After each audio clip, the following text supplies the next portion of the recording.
Greetings. My name is Dr. Colleen Prior, and this is a special episode of the podcast Religion in the American Experience, sponsored by the National Museum of American Religion. Our special episodes explore the religious context of events happening in the news, as well as the effect of national and global events on religious groups in the United States. As it is impossible to know when events pertaining to religion in the United States will make headlines, we plan to release these videos on an as-needed basis to put current events and trends into context. If you like what you hear, please check out our regular episodes of Religion in the American Experience on nmar.org or wherever you get your podcasts. Today, we will be exploring the effect of the war in Gaza on both Muslims and Jews in the United States. Most of you listening probably know what happened by now. On October 7th, 2023, the militant organization known as Hamas carried out a massive covert attack on the state of Israel. An estimated 1,200 people were killed in the attack, and 240 were taken as hostages. Hamas is the governing body of the Gaza Strip. The Gaza Strip, also known as Gaza, is a disputed occupied Palestinian territory about 25 miles in length along the Mediterranean Sea. In power in Gaza since 2007, Hamas has been designated as a terrorist organization by both the United States and the European Union. In response to this attack, the State of Israel launched a defensive attack against Hamas, primarily focused in the northern half of Gaza. During the fighting, thousands of Palestinians in Gaza have been killed. Estimates vary between 11,000 and around 17,000 deaths in Gaza since October 7th, but it's difficult to know for sure how many have been killed at this stage in the fighting. On Friday, November 24th, a week-long humanitarian pause in the fighting began so that aid could be delivered to innocent civilians in Gaza, and the hostages being held by Hamas could be exchanged a few at a time for Palestinian prisoners being held by Israel. Over 100 hostages were released during the ceasefire. Fighting has since recommenced in Gaza. To date, roughly 90% of Palestinian residents in Gaza have been displaced, and thousands of civilians, the majority of whom are women and children, have been killed.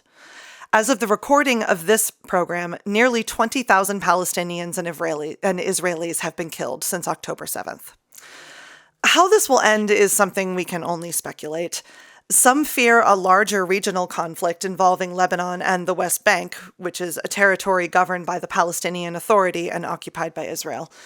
Some have suggested that this war will be the end of both Hamas's rule in Gaza and the tenure of Benjamin Netanyahu, the current and massively unpopular Israeli prime minister. Still others are speculating how President Biden's administration's response to the conflict will affect the 2024 general election in the United States. But in truth, we don't know what will happen. What we do know is that there has been extraordinary tragedy and suffering on both sides of this conflict. We also know that the negative effects of this conflict aren't just limited to those living in Israel and Gaza. Rather, they reverberate through the rest of the world, including in the United States. And that's what we're really here to explore today. The effect that the conflict and its consequences are having on Americans, specifically those who identify as Muslim or Jewish. So first, a couple of notes about terminology. When I refer to the conflict, I'll be referring to the State of Israel and Hamas, not Jews and Muslims.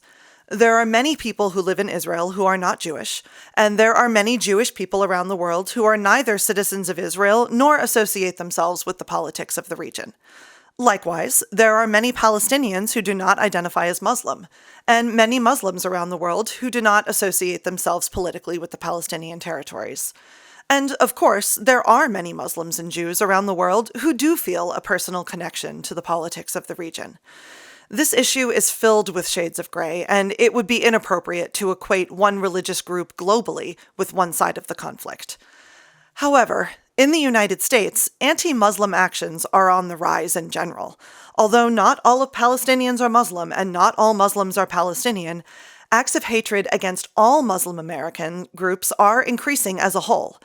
And therefore, I will be referring to violent trends in the U.S. as anti-Muslim or anti-Semitic, respectively, as the data does not really distinguish between anti-Muslim actions and anti-Palestinian actions, or anti-Israeli actions and anti-Semitic actions. So, with that said, let's turn to the effect this conflict is having on Muslim and Jewish people and communities in the United States. You may have heard reports of historic levels of both anti-Muslim and anti-Semitic incidents since October 7th. In fact, the FBI director warned of, quote, historic levels, unquote, of anti-Semitism in the U.S. in the weeks following the onset of the conflict. Now, bigotry is nothing new for Muslims and Jews in the United States, but the recent increase in violent threats and incidents of conflict fueled by ignorance and hate has been palpable for many in these communities. In Illinois, a 6-year-old Muslim Palestinian boy named Wadia al-Fayoumeh was stabbed 26 times by his mother's landlord, who shouted, quote, "You Muslims must die," unquote, during the attack. In Vermont, 3 Palestinian college students were shot and wounded over the Thanksgiving holiday. Meanwhile, Jewish Americans experienced a 500% increase in hate crimes in just the 2-week period after October 7th, compared to the same 2-week period in 2022. How did we get here? Why is it that so many Americans who have never been to the Middle East are so emotionally invested in the conflict? And how does what's happening now compare to what's happened in the past? Well, we have to look at the history a bit. Both Muslim and Jewish people have been in what is today known as the United States since very close to the beginning of the post-Columbian period. Now, by post-Columbian, I'm referring to the years after Christopher Columbus first landed on the shores of what became known as the Americas. Although some have suggested that there may have been practicing Muslims on Columbus's voyage, we don't know that for certain, but it is possible. The first documented arrival of Muslims in the Americas was with the trade of enslaved people from Africa in the 17th century. It is estimated that as many as a third of the Africans brought to the Americas on slave ships were Muslim. Though not permitted to practice their religion publicly, many enslaved people practiced in secret or maintained at least some religious traditions of Islam throughout the generations. Jews also arrived in the Americas in the 17th century. As early as 1630, there was a sizable Jewish community in Brazil. After Portugal conquered Brazil, they were forced to leave in association with Portuguese policies about Jewish communities. Many returned to Holland, whence their families came, but some instead went to North America and established a community in New Amsterdam, today known as New York, in 1655. Over the next 150 years, Jewish communities formed in small pockets, mostly around the eastern seaboard, of what would become the United States. Though far smaller in number than practicing Muslims, the Jewish community had far more relative power than Muslims in the region, given the state of enslavement of Black Americans at the time, though Jews did not enjoy fully equal rights with Christians in the colonies. About 15% of Jews enslaved African laborers, which is actually roughly the same percentage as other white groups. Throughout the 19th century, periodic waves of both Muslims and Jews arrived in the United States from overseas. Some groups of Arab Muslims emigrated from Syria and Lebanon, while many German Jews also arrived around the same period. And meanwhile, with the abolition of slavery at the end of the Civil War in 1865, more Black Americans began openly practicing Islam as they embraced the religious traditions of their ancestors. Jewish and Muslim communities increasingly became more accepted. In 1841, Senator David Levy Yulee became the first Jewish person elected to Congress. And in 1893, an imam delivered the opening invocation at the Chicago World's Fair. As I'm sure you can guess, the story is not all sunshine and roses from there.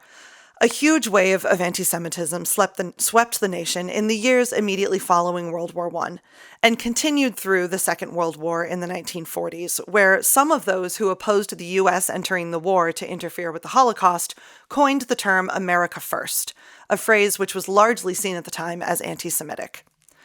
In decades after World War II, immigration of both Muslims and Jews to the United States increased, particularly after a loosening of U.S. immigration policy in 1965. While the early 20th century was the most intense period of anti-Semitism, the most intense moment of anti-Muslim rhetoric took place after the terrorist attacks on the World Trade Center and the Pentagon on September 11, 2001. Anti-Muslim sentiment rose again during the 2015 presidential campaign. And since 2021, hate crimes, threats, and discrimination against both groups are again on the rise. So what's going on here? Well, if we look at the FBI's database tracking of hate crimes against Jews and Muslims, they often spike in tandem with one another when there are escalations of Israeli-Palestinian tensions.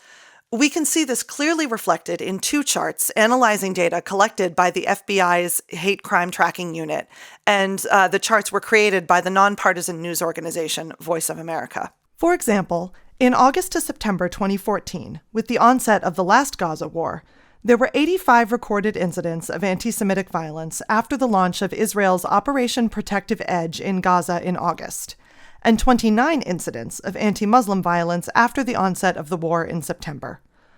Between 2016 and 2021, however, spikes in violence in reaction to events in the Middle East have centered on Jews, with 141 incidents in November 2018 and 108 incidents in spring 2021 in reaction to tensions between Israel and Gaza, with no discernible increase in anti-Muslim violence in response to the events. During the period between 1991 and 2015, anti-Muslim incidents saw the largest percentage spike of the two groups, with a nearly 2,000% increase just after 9/11.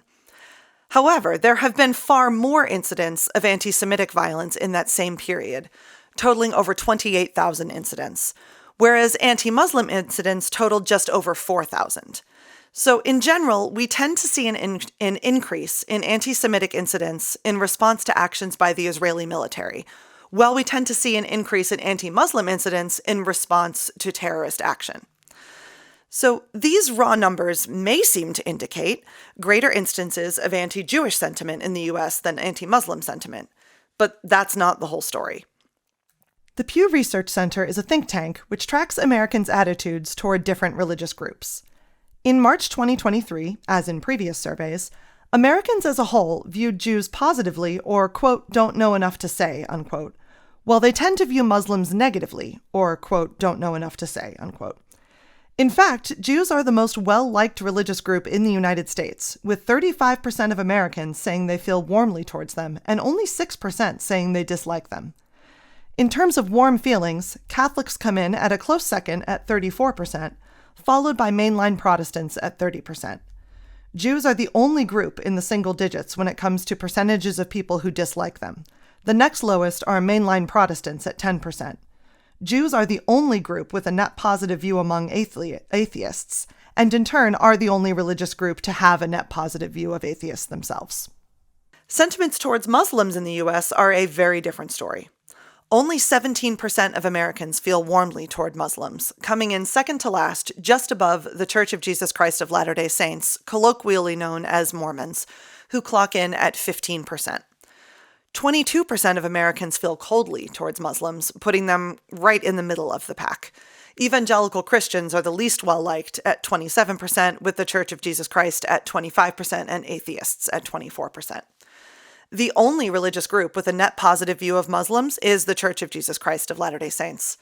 However, Muslims and atheists are the only two groups viewed more positively by Democrats than Republicans. Since 2002, there has been a growing partisan divide in the view of Muslims, with Republicans increasingly likely to view Islam as promoting violence, rather than Democrats who are increasingly unlikely to do so. So what gives? Well, it's hard to codify. As far as treatment of Jews is concerned, the United States is considered one of the most Jewish-friendly states in the world, and with good reason. Despite significant delay in full equal rights for Jews and after the founding of the United States, Jews have been a visible part of the political and cultural sphere in the United States for the better part of 2 centuries. Louis Brandeis, Irving Berlin, Sandy Koufax, Bernie Sanders, Chuck Schumer. All you have to do is listen to one of Adam Sandler's many iterations of his Hanukkah song for a long list of public Jewish figures. Americans, according to survey data, tend to like Jews. And yet, Jews suffer the largest number of religiously motivated violent actions of all religious groups. Why? The answer is both sociological and historical. It's no secret that Jews have been targets of hate for millennia, particularly in majority Christian nations. Now, it is notable, as a side note, that up until the modern period, Jews were far more welcome in Muslim-majority nation-states than Christian ones, thriving, for instance, in the Ottoman Empire while being deported from Christian Europe. Now, the reasons for this history are layered, complicated, theological, and messy, and they're a subject for another day. But the short, oversimplified explanation here is old habits die hard. Historically, Jews in Christian majority nations have often been viewed with suspicion or outright hostility. Sometimes they have been accused of subversive tactics, like causing the Black Death by poisoning the water supply of Christian communities, or accused of sacrificing Christian children as part of the Passover Seder. In American society today, Jews are often equated with Israel, and Israel is seen, largely by the left, as a social oppressor of a Palestinian minority, and this is at odds with liberal democratic values. It's not a far leap to then conclude that Jews as a whole are at odds with the values of democracy and equal rights. In short, the spike in anti-Semitism in the United States follows a familiar historic pattern, with waves of spiking anti-Semitism followed by a generation or two of relative safety and comfort for Jews in non-Jewish states before the tensions rise again. We see this throughout the Middle Ages in Europe, through the Renaissance, and then into the period of the World Wars, and finally throughout the post-World War II period. Anti-Muslim hatred, while just as virulent and objectionable, is slightly easier to codify. Militarily, the United States has been in conflict with Muslim terrorist movements for decades, with the most obvious spike, of course, being after 9/11.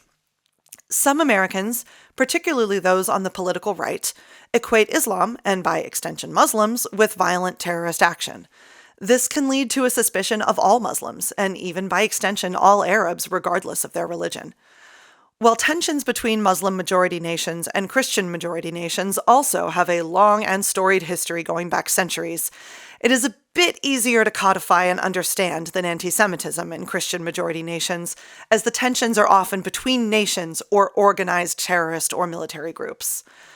What we're seeing right now, in late 2023, is a confluence of historic trends. The war in Gaza began with a terrorist action perpetrated by Hamas on October 7th. Terrorist actions such as this often result in anti-Muslim incidents in the United States. This was then followed by violent action in Gaza perpetrated by the Israeli military, and military action in Palestinian territories often results in anti-Semitic incidents in the United States. This war, in short, is a perfect storm of events and actions that tend to trigger hatred in the U.S. towards both groups. Year over year, anti-Semitic conflict has increased 500%, while anti-Muslim conflict has increased 300%. Multiple Palestinian Americans have been shot or killed in isolated acts of violence. Meanwhile, political rhetoric against Israel has begun to stray into the State Department's definition of anti-Semitism, which codifies the application of double standards to Israel, the comparison of Israeli policies to Nazi ideology, and the holding Jews accountable for the actions of the State of Israel as anti-Semitism. Palestinian Americans are expressing feelings of dehumanization, and support for President Biden and the Democratic Party as a whole has plummeted among Arab Americans. American Jews are expressing fear that American society will turn against them, as have so many other nation-states in which Jews have lived as a visible minority. So what do? How do we protect ourselves from despair? And how do we ensure that each of us in our own hearts is not engaging in anti-Semitic or anti-Muslim thoughts and actions? Well, the first step is simply awareness. Learn something about Jewish and Muslim history in America and know that this is happening. And you're already taking the first step by listening to this episode. Talk about the fact that this is happening and that both groups are experiencing levels of hate which are unprecedented in recent decades. Learn about the history of Jewish-Palestinian relations in the Middle East to better understand its complexity. More importantly, listen more than you speak. If you find yourself in conversation with a person who identifies as Palestinian or Jewish and they want to talk, listen. Survey data shows us that people who know someone who belong to a religious minority group are far less likely to view that group negatively than those who don't know anyone who belong to it. Finally, it's essential that we all embrace cognitive dissonance and shades of gray.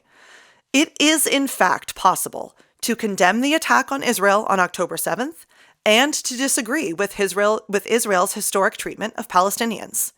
It is possible to believe that Israel has a right to exist and has a need to protect itself from threats, and also disagree with the methods it uses to do so. It is possible to be on the side of innocent civilian victims on both sides of the conflict and disagree with the actions of both governments.